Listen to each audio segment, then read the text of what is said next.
हम लोग प्रश्नावली 3.4 में प्रश्न क्रमांक 2 का दूसरा प्रश्न कर रहे हैं, जिसमें दिया गया है 5 वर्ष पहले नूरी की आयु सोनू की आयु की 3 गुनी थी। 10 वर्ष पश्चात नूरी की आयु सोनू की आयु की 2 गुनी हो जाएगी। नूरी और सोनू की वर्तमान आयु कितनी है? तो यहाँ पर जब भी इस प्रकार का प्रश्न आता है तो आपको क्वेश्चन का जो आखिरी हिस्सा होता है वहाँ से आपको स्टार्ट करना है। जैसे यहाँ पर लिखा है नूरी और सोनू की वर्तमान आयु कितनी है, तो आपको नूरी की वर्तमान आयु मान लेना है x और सोनू की वर्तमान आयु मान लेना है y। तो यहीं से स्टार्ट करते हैं। तो हम लिखेंगे माना नूरी की वर्तमान आयु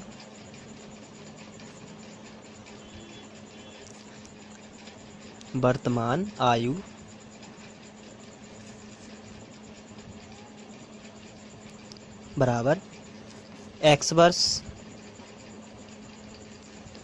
और सोनू की वर्तमान आयु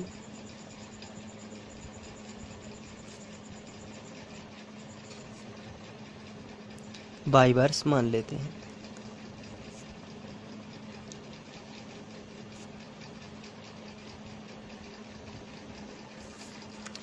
तो यहाँ पर हमने वर्तमान आयु मान ली है और नूरी की वर्तमान आयु मानी है x वर्ष और सोनू की वर्तमान आयु मानी है y वर्ष।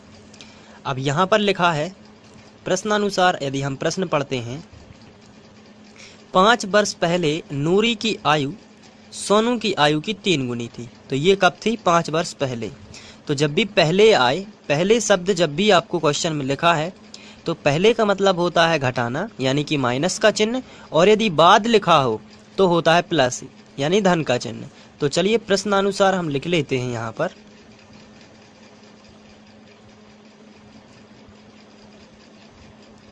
प्रश्नानुसार 5 वर्ष पहले नूरी की आयु, अभी वर्तमान में नूरी की आयु कितनी है? तो आंसर है x वर्ष है। लेकिन 5 वर्ष पहले कितनी होगी? तो आंसर है x माइनस 5। तो 5 वर्ष पहले नूरी की आयु कितनी हो जाएगी? x minus 5। तो 5 वर्ष पहले सोनू की आयु भी y माइनस 5 हो जाएगी। तो यहाँ पर हम बराबर का चिन्ह लगाएंगे बीच में, और सोनू की आयु भी कितनी हो जाएगी? y minus 5। 5 वर्ष पहले यानी कि -5। तो यहाँ पर 5 वर्ष पहले नूरी की आयु सोनू की आयु की 3 गुनी थी। तो सोनू की आयु ये है और इसकी कितनी थी? 3 गुनी थी। तो यहाँ पर कितने का गुणा कर देना है? 3 का। गुना यानी गुणा होता है, तो 3 गुनी थी। तो यहाँ पर आप क्या करोगे? 3 का गुणा कर दोगे। ये फर्स्ट शर्त थी। तो यहाँ पर हम लिखेंगे फर्स्ट शर्त से। अब हम इसका गुणा कर लेंगे। तो यहाँ पर x माइनस 5 ज्यों का त्यों, और यहाँ पर बराबर 3 का गुणा y में होगा तो 3y हो जाएगा। माइनस लगा है तो माइनस, और 3 का गुणा 5 में 3 5 15 है। अब इसके बाद आपको x y एक तरफ करना है और संख्या जो है उसको एक तरफ करना है। तो x y एक तरफ कर लेते हैं। तो यहाँ पर x पहले से ही लिखा था, ये संख्या जो है इसको इस तरफ ले जाना है, तो यहाँ पर हम नहीं लिखेंगे। और ये जो प्लस का 3y है ये बराबर के इस तरफ आ जाएगा, तो ये हो जाएगा माइनस का 3y। बराबर का चिन्ह ज्यों का त्यों। -15 इसी तरफ लिखे थे तो इसको ज्यों का त्यों लिखेंगे, और ये जो माइनस का 5 है इसका पक्षांतर इस तरफ हो जाएगा, तो ये प्लस का 5 आ जाएगा। इसके बाद x माइनस 3y ये ज्यों का त्यों बराबर माइनस का 15 है, प्लस का 5 है, तो माइनस का क्या बच जाएगा? माइनस का 10। आपको बड़ी संख्या में से छोटी संख्या घटानी है, लेकिन चिन्ह बड़ी संख्या का लगाना है। जैसे 15 में से 5 गया तो कितना आया? 10, लेकिन चिन्ह लगेगा हमेशा बड़ी संख्या का। इसको हम समीकरण 1 बना देते हैं। ये फर्स्ट शर्त से आया है। अभी हमको क्वेश्चन और भी पढ़ना है, तो अब हम लिखेंगे यहाँ पर सेकंड शर्त से। तो यहाँ पर हम लिख देते हैं सेकंड शर्त से। चलिए सेकंड शर्त पढ़ लेते हैं। तो सेकंड शर्त हमें दी हुई है 10 वर्ष पश्चात नूरी की आयु सोनू की आयु की 2 गुनी हो जाएगी। कितने वर्ष पश्चात? 10 वर्ष पश्चात। पश्चात का मतलब होता है बाद। तो यहाँ पर पश्चात शब्द जब भी आए या बाद शब्द आए तो आपको प्लस लगाना है, और पहले शब्द आए तो माइनस लगाना है। तो 10 वर्ष पश्चात, तो यहाँ पर हम क्या लगाएंगे? प्लस। तो 10 वर्ष पश्चात जो वर्तमान आयु है नूरी की वो कितनी है? x वर्ष। तो 10 वर्ष बाद कितनी हो जाएगी? x plus 10। तो यहाँ पर हम लिखेंगे x प्लस 10, ये हो गई 10 वर्ष बाद। तो नूरी 10 वर्ष बाद x प्लस 10 हो जाएगी, तो फिर सोनू भी तो x बाई प्लस 10 हो जाएगा 10 वर्ष बाद। तो यहाँ पर लिखा है, यदि हम बात करें क्वेश्चन की, तो 10 वर्ष पश्चात नूरी की आयु सोनू की आयु की 2 गुनी हो जाएगी। सोनू की आयु कितनी हो जाएगी? 2 गुनी। तो यहाँ पर आपकी इस बार आप 2 का गुणा कर दोगे। चलिए आगे बढ़ते हैं। सबसे पहले यहाँ पर x माइनस 10 ज्यों काते हो बराबर 2 का गुणा बाई में होगा तो आएगा 2 बाई, प्लस लगा है तो प्लस, और 10 दूनी 20। इसके बाद आपको x बाई एक तरफ कर लेनी है और संख्या एक तरफ कर लेनी। यहाँ पर x पहले से ही लिखा था तो x ज्यों काते हो, ये प्लस का 2 बाई इस तरफ आएगा तो माइनस का 2 बाई बराबर, ये 20 पहले से ही लिखा है तो यहाँ पर इसका ज्यों के त्यों लिखेंगे, और ये प्लस का जो 10 है इसका पक्षांतर इस तरफ हो जाएगा तो माइनस 10। तो x माइनस 2 बाई बराबर 20 में से 10 चला जाएगा तो आंसर आएगा 10। इसको हम समीकरण 2 बना देते हैं। अब हमें विलोपन विधि से सॉल्व करना है, तो हम यहाँ पर लिखेंगे समीकरण 1 व 2 से दोनों को लिख लेते हैं। समीकरण 1 हमारा है x माइनस 3 बाई बराबर माइनस 10, ये है समीकरण 1। और समीकरण 2 जो है वो है x माइनस 2 बाई बराबर 10। इसे हम समीकरण 2 बना देते हैं।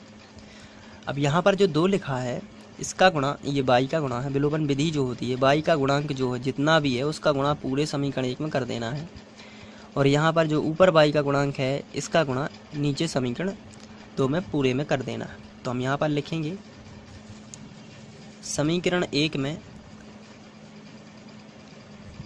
2 से गुणा तथा समीकरण 2 में 3 से गुणा करने पर, आपको ध्यान रखना है चिन्ह का कोई भी गुणा नहीं करना है, केवल संख्या का ही करना है। तो चलिए बाई का गुणांक 2 है, 2 इसमें गुणा करेगा तो सबसे पहले 2 का गुणा होगा x में, तो कितना आएगा 2x। फिर 2 का गुणा होगा 3 में, सबसे पहले तो जो चिन्ह लगा है समीकरण 1 में वो ज्यों के त्यों रहेंगे। 2 तिया 6 बाई बराबर, यहाँ ये माइनस लगा है तो इसको भी आप ज्यों का त्यों लगाएंगे, और 10 दूनी 20। इसको हम बनाएंगे समीकरण 3, क्योंकि ये एक नया समीकरण है। अब इसके बाद 3 का गुणा इसमें होना है, इसमें होना है और इसमें भी होना है। तो सबसे पहले 3 का गुणा x में करेंगे तो आएगा 3x, और माइनस लगा है तो माइनस, और 3 का गुणा 2 में तो 3 दूनी 6 बाई बराबर 10 तिया 30। इसको हम समीकरण 4 बना देंगे। इसके बाद ये समान चिन्ह है, तो समान चिन्हों में घटाने पर होता है, मैंने आपको शुरू में बताया हुआ है। जब भी यहाँ पर समान चिन्ह हो तो आपको घटाना है, तो यहाँ पर लिखना है घटाने पर, और यहाँ पर माइनस का चिन्ह बना देना है बड़ा सा, और ये धन का है तो ऋण का हो जाएगा, ये ऋण का है तो धन का हो जाएगा, और ये धन का है तो इसे ऋण का कर देते हैं। यहाँ पर लाइन खींचेंगे, माइनस 3x है, प्लस का 2x है तो माइनस का x बच जाएगा, ये कैंसिल आउट हो जाएंगे। माइनस का 6 बाई प्लस का 6 बाई कट जाएगा बराबर, यहाँ पर माइनस का 20 और माइनस का 30 दोनों मिलके हो जाएंगे माइनस के 50। माइनस माइनस दोनों तरफ से कैंसिल, तो x बराबर आएगा 50। ये x का मान है। विलोपन विधि में x का मान समीकरण 1 में रखते हैं, तो हम यहाँ पर लिखेंगे x का मान समीकरण 1 में रखने पर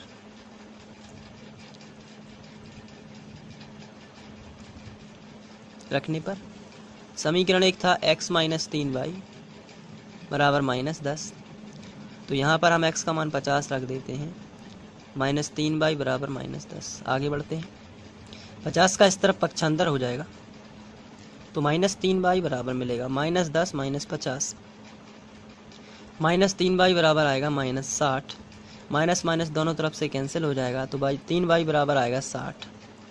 तो y बराबर आएगा 60/3, जो कि 3 से कैंसिल, 3 दूनी 6, तो y बराबर आएगा 20। इसी तरीके से x का मान जो 50 आया है, नूरी की हमने वर्तमान आयु मानी थी x, तो नूरी की जो आयु आई है वो 50 वर्ष है और सोनू की जो आयु है वो 20 वर्ष है। इस तरीके से आप लिख सकते हो, अतः नूरी की वर्तमान आयु 50 वर्ष और सोनू की वर्तमान आयु 20 वर्ष होगी। तो इस तरीके से ये सॉल्व हो जाएगा। तो आपको ये समझ में आ गया होगा। और जिन बच्चों ने अभी तक कक्षा 10वीं के सभी वीडियोस नहीं देखे हैं, वो चैनल की प्लेलिस्ट पर जाएं और वहां से वो सभी वीडियोस देख सकते हैं। Thank you.